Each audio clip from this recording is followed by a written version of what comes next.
Hello and welcome to another episode of the After School Club with myself, Max Pemberton. Today I'm joined by Kelly Gross-Bias. Now, Kelly is an ex-teacher, but she now works for a charity called Cash4Kids.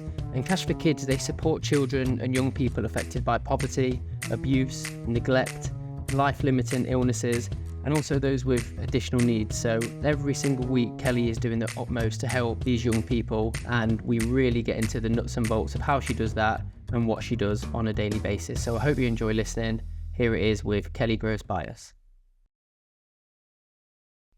Hey Kelly, how are we doing? I'm good, thanks, Max. How are you doing today? Really good, thank you. Really good. Thank you so much for joining us on the After School Club podcast. Yeah, thank you for having me. I appreciate you joining me and asking me in, so thank you. Great to have you. Great to have you. And what I just want to start with is, generally, could you just tell us what it is you do now for a day-to-day role, and then we're going to get into your background and everything else after. Okay, amazing, yeah. So I work with the charity Cash4Kids. I'm a charity fundraising executive, and I oversee the East Midlands region. Amazing, amazing. And where's that accent from? So I'm not actually from the East Midlands originally. You caught me out. I'm from America. I grew up in Georgia in the United States, Southeast. But I moved over here like a decade ago. So the accent, it's stuck. It's Still not with going you. anywhere. Yeah. Amazing, amazing. And I'm sure it's very different in the East Midlands to what it is in Georgia, but we'll get into that. Okay. But can you start by just telling us, how have you got into the role that you're doing today? Yeah, absolutely. I think it's been a real journey to get here. And before I started in the charity sector, my previous job, I was actually working as a teacher. I've worked in education. I've been a teacher right here in the East Midlands as well. And it was just the most amazing job, and I absolutely loved it. There's so many things I learned from being a teacher. I think every teacher knows that. You gain a lot while you're there. You learn a lot.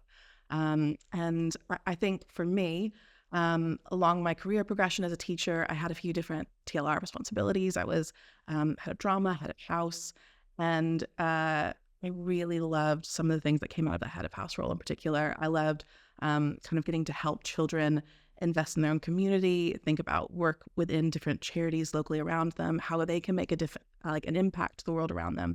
And I really I thrived in that role. I loved it. I got so much out of it.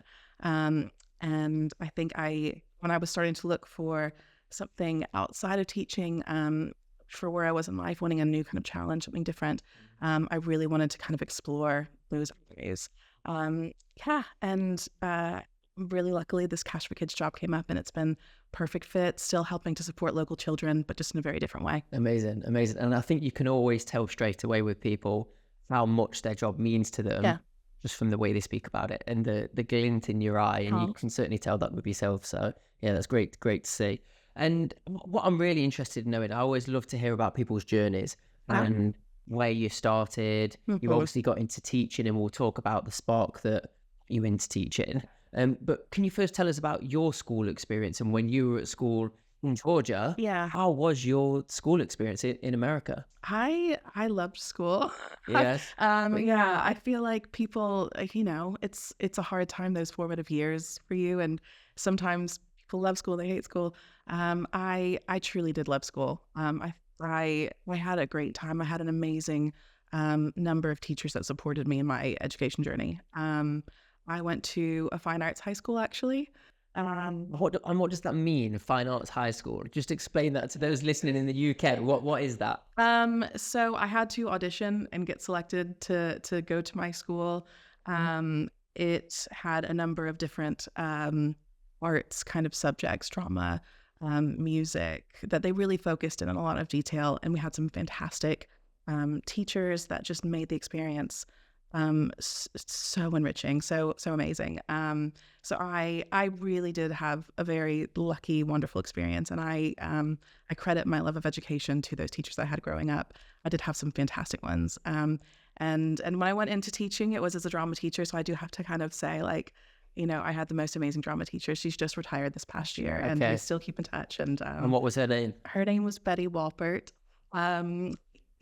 She's fantastic, and truly, all the teachers at my school, I could go on and name so many of them. They really did make a huge part in shaping who I am today, and I owe them so much. So amazing. And what was it about Betty that was so amazing? And obviously you speak so passionately about her. Yeah. What was it about her that has made you, all these years later, speak so passionately about her and keep her in your memory like Yeah, that? I think for me, a big part of what made my education experience, so special and then made that one of my many amazing teachers really stand out was the extracurricular sort of side of things that she helped us to get involved in. We did a number of different sort of theater competitions. Um, we really did have fantastic opportunities to be able to kind of travel up into the UK actually before I moved here permanently, because we were invited to perform at the Fringe Festival in Scotland when we were in high school. And it was having a teacher that pushed us to reach our best, and gave us those opportunities that we might not have been able to have otherwise, and kind of push us beyond our boundaries and make us really reach for success. Yeah, owe a lot of credit to her and those other teachers I have that have made a big impact. Yeah, ultimately, I think it's always about how the teacher makes the student feel, because that feeling you obviously will remember forever. So Absolutely. Yeah. and obviously school, I actually went to university in America, so I know a little bit Yeah. about the education system over there. But in terms of the difference and what you needed to do to get into that particular school, can you talk us through what your audition was like and what you had to do for your audition? Oh, I don't even know if I remember anymore. It feels like it was so long ago. We had a number of different sort of creative areas that we had to audition in. There was like a drawing kind of thing where they put a still life in front of you and you had to draw it. And there was, a monologue that was given to you for acting. So there was a number of different sort of things. Yeah. And once you do, with that particular school, once you got accepted, they did make sure, because it was so rigorous and because people were coming from all over to try to go to that school, because it was really fantastic. I was very lucky. You had to maintain a particular grade point average as well, and the academics were a large side of it also.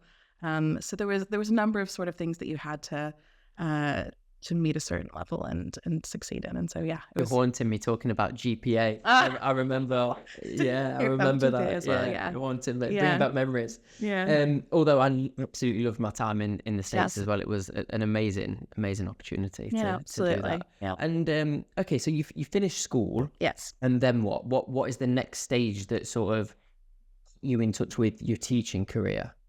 Okay.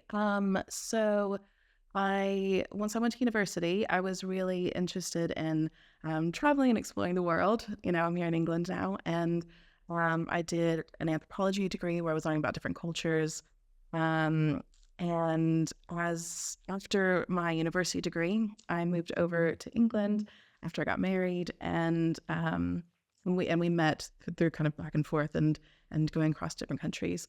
When I came back over here, I was kind of in that growing up point where you're trying to figure out what do you want to do with your life, and I was really exploring different avenues of things I love.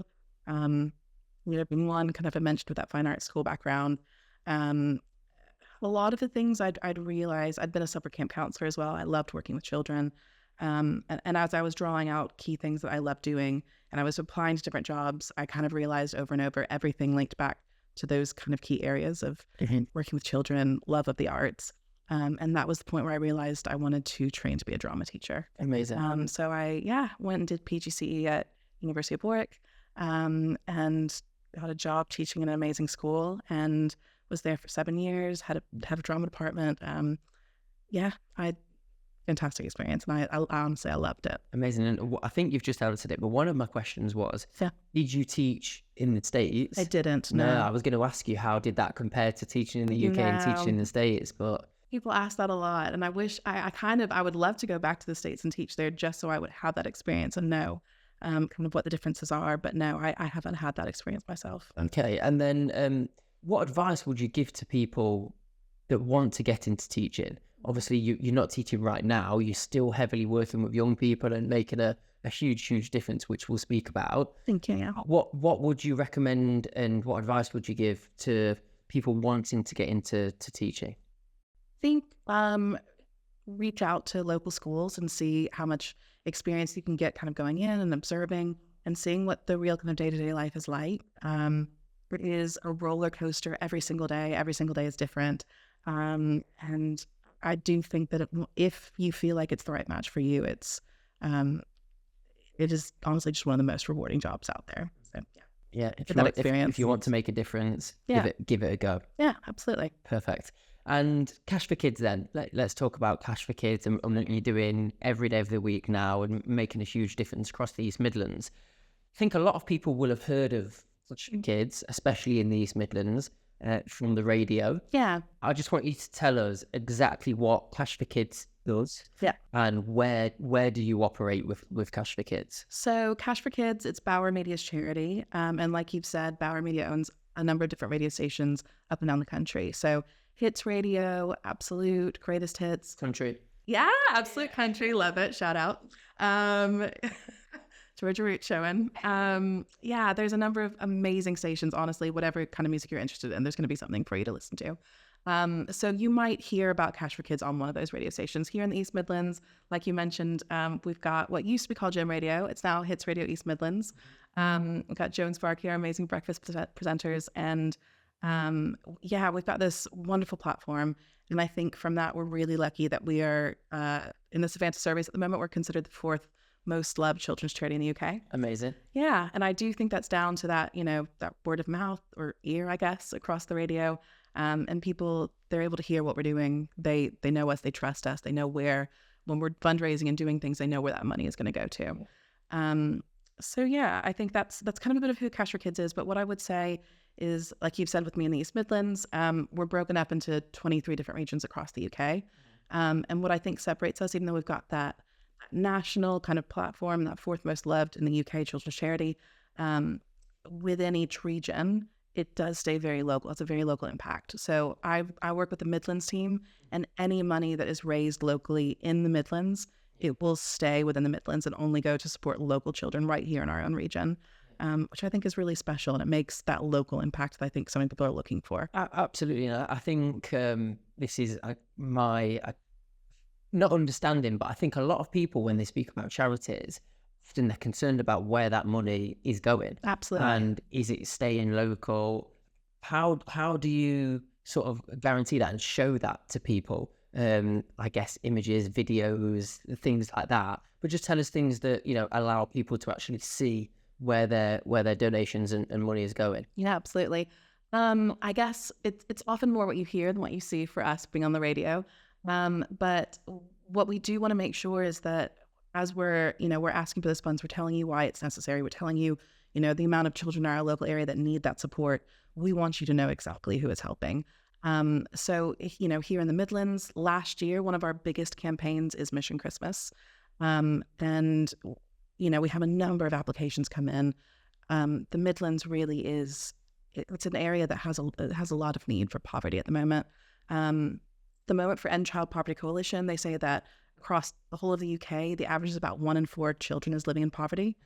But here in the Midlands, it is a bit more, I would say. So on average, and I would say it's more like 1 in 3. Right. In Nottingham, where we are right now, and in Leicester, it's about 39% of children are living in poverty currently. And which is crazy. It is when crazy, you yeah. say that stuff out loud. Yeah. It's crazy, and it just tells me that we all need to do something to 100%. In some areas of the Midlands, it's actually been higher. In Birmingham, it's 48%. It's more like 1 in 2 children are living in poverty. And the West Midlands actually has 3 of the 5 highest areas of poverty in the whole country. So our area in the Midlands, right here in our own local kind of town, we really need that help for our children more than ever, more than anywhere. And so I think that's kind of why I'm so passionate about it, why I think it's so important to get people involved in supporting, these campaigns that we're doing.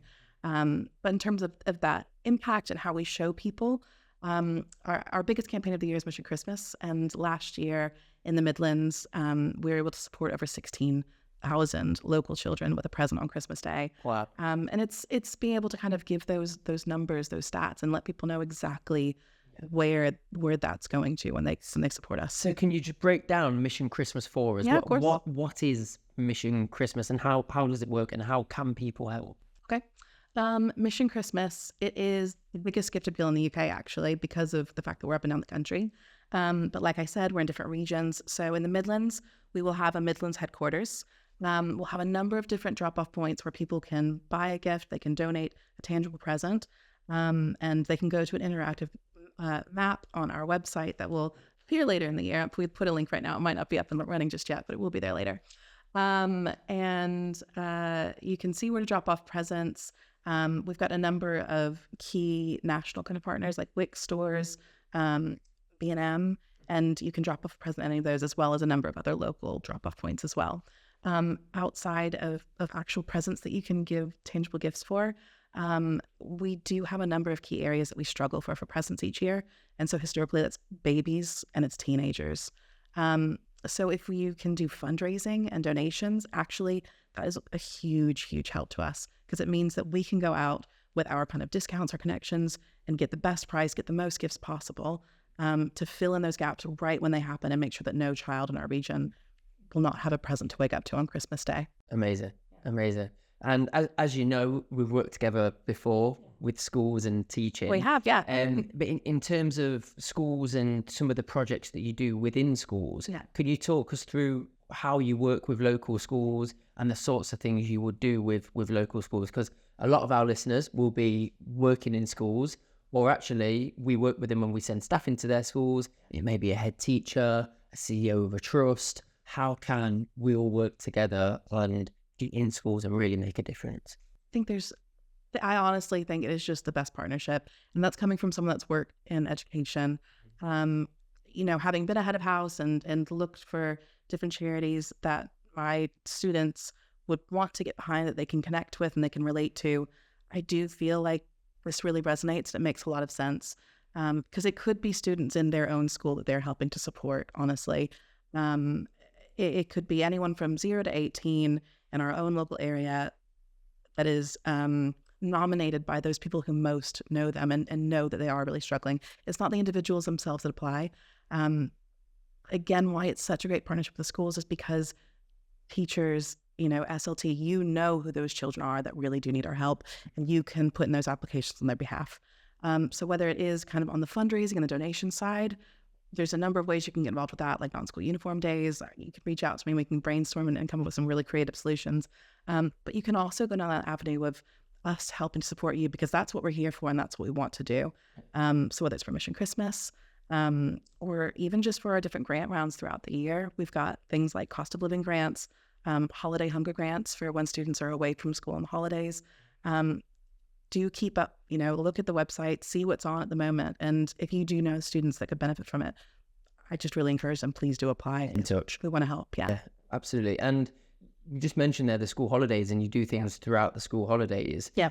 Have you got specific things that you do in the holidays, or is it only you go in schools during term time? What kind of things people look out for in the holidays? So in terms of what they can do kind of during term time, with that holiday hunger campaign that we've done recently, we had our Cash4Kids Day. It was at the start of May this past year, and it'll be the same thing next year.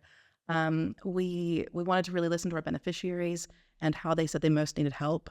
And they came back to us overwhelmingly in 2023 and said, poverty is still our key issue. But as we honed in a bit deeper, they said, we really need support for our children as they're going away over the holidays, to make sure that they're fed and they're getting that healthy, nutritious meal, and activities as well. So we focused in Cash4Kids Day on that specifically this past year, and we have, after listening to them and the feedback, going to do it again next year, actually, which is really exciting. And in terms of things that schools can get involved with and support, Cash4Kids Day this year was so much fun. We had the best time with schools specifically, I would say, as well. It was such a great one to get involved with. We had Sam Thompson. He was in I'm a Celebrity. Yeah, he was. Yeah. He's so much fun. He's got such great energy. And he did this Million Steps Challenge with schools specifically. And he got children up and down the country at different schools to pledge to help him achieve 1 million steps. And they did so many. They way overachieved. And it was just that everyone coming together in group effort. I keep seeing him do the dance as well with JLS. Yeah. Every time I open my phone, he's on stage with JLS. Yeah, so funny. Yeah. I love that on the I'm a Celebrity. Yeah. He's fun, and he's gone and visited schools.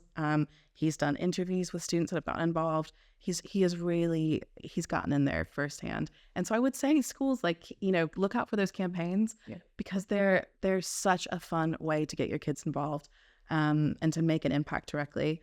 And then on the backside again for ways you can benefit from it. If you are a school and you're running a holiday activity for children over the summertime, and you're also giving them that meal at the same time, again, get on there, apply for a grant. It's exactly the kind of thing that we want to be funding and helping to make sure our children are fed and safe. Amazing. Amazing. And as serious as, these issues are, your job sounds so fun as well, and I can tell you really, really enjoy it. Can you talk us through how does your day-to-day role look? A typical day for you, how does that look? I think it's one of those things like teaching where it does just change, honestly, every single day. At the moment, we've got Sports Challenge coming up, and that's what I'd say I'm kind of really invested in right now, is trying to get people to sign up for it. And again, another little plug to schools. If you've got after-school clubs for sports groups, you can sign up for Sports Challenge as well.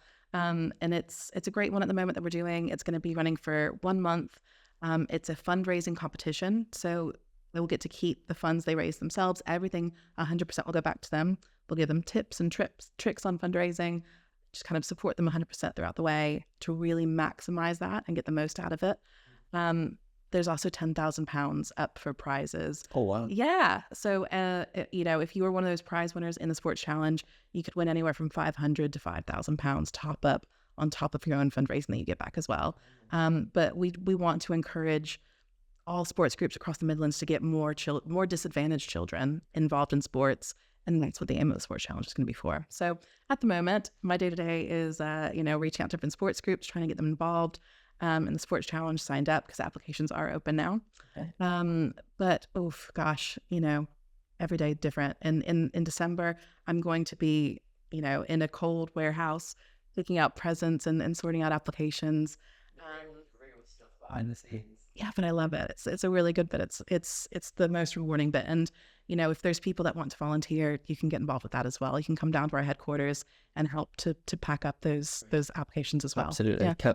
Count me in. I'm sure quite a few of us in the office will be down for sure. 100%. And this isn't just focused on people within education and people within schools. Am I right in thinking that if you've got only business, 100%. anyone can help with this? Yes. It's not specific to those in education. Yes. We have individuals helping to support, businesses helping to support, schools helping to support. It doesn't matter who you are. It doesn't matter what your business and background is. I think at the end of the day, we all would like to help local children. I can't really imagine someone that would say they wouldn't want to achieve that goal. Yeah. So yes, anyone and everyone can get involved, and it's thinking about what you can contribute. Maybe at your business, you want to do some team building fundraisers. We can help you with that. We would love to help you. We've had a local a state agency who has done a race recently, and they did an amazing job fundraising, and they had the best time, them closer together, help them fitness goals, and made a difference to over 600 local children's lives. And who was from that? that one race? It was Holden Copley Estate Oh, Agency. it was. I saw They're it amazing. online. Yeah, Shout honestly. out Holden Copley. Shout out. Yeah. Best team. They're so much fun. They really do have the biggest heart. So I could go on and on about so many local businesses, honestly. That's just one of my most recent ones. But yeah, please do. If you think that we could do more with our CSR, we'd like to get involved in charity work, please reach out. I'd love to help you. Great stuff. Great stuff. And can you share with us a particular moment, without sharing details of names or anything like that, of a group of young people or a young person that you have helped that has really stuck in your mind? Yeah. Is there one that stands out for you? Yeah. I mean, I think, when I go back to that Mission Christmas statistic, over 16,000 children in the Midlands. Every one of those children will have a story, and we won't even get a chance to hear every single one of them. But I think when you do, it does really resonate with you. There was a moment in our Midlands headquarters last year where we were really running low on gifts. We had a number of applications still to fulfill, and honestly, our shelves were bare. And I was just putting out requests and trying to get more donations to come in, trying to get more presents dropped off. So I want to make sure we could fulfill every one of them. And that, that's our goal. We don't want any child to not have something. And, in the midst of that, as I'm, scrambling around and I'm worried about, those jobs, I've got a social worker who's picking up gifts for his children that he's going to go and give them back to later on. And he was just reminding me about some of the children that it will impact in their lives and what it will mean to them, and telling me about a 4-year-old who this will be the first time that he will have ever received a Christmas present in his life. And it's those kind of moments where it hits you. And I don't even think about no, that or people in that situation a lot of the time. So I think the truth is, for our grants, for our gifts, the people that we're reaching out to, they're making choices like, do I heat or do I eat? That is the reality. And so any help that we can give them to ease that burden and help them with their mental, emotional state, it makes the world of difference to them. And so, supporters that can get involved, you really are you are superheroes and you are changing people's lives. literally. Yeah. Amazing. And what would you say is the biggest challenge for you? Is it getting people on board? Because there isn't really much, you're not selling anything, this is helping people, real people, local, that are living around us. So what is the biggest challenge for you within your role, would you say? I think the biggest challenge is just knowing how much need there is out there. And, there are going to be no's at times, and making sure that for every no you get, you keep pushing to get more of the yeses so that you can keep making the difference to those people that really need it. And pushing on. Amazing. And just finally, I know you've mentioned a couple of times of how people can get involved, get in touch. Can you just tell everyone listening, how can they get in touch with you? What do they need to do? Where can they see updates? And just recap that for us. Yeah, absolutely. If you go on to different socials, Facebook, Instagram, you can search for us, my regional team at Cash4Kids Mids, and my DS for Midlands. I'm on LinkedIn as well. And yeah, if you go and look for your Hits Radio website, for example, there'll be a tab that you can click on for Cash4Kids, and it will scroll you down and you select your region.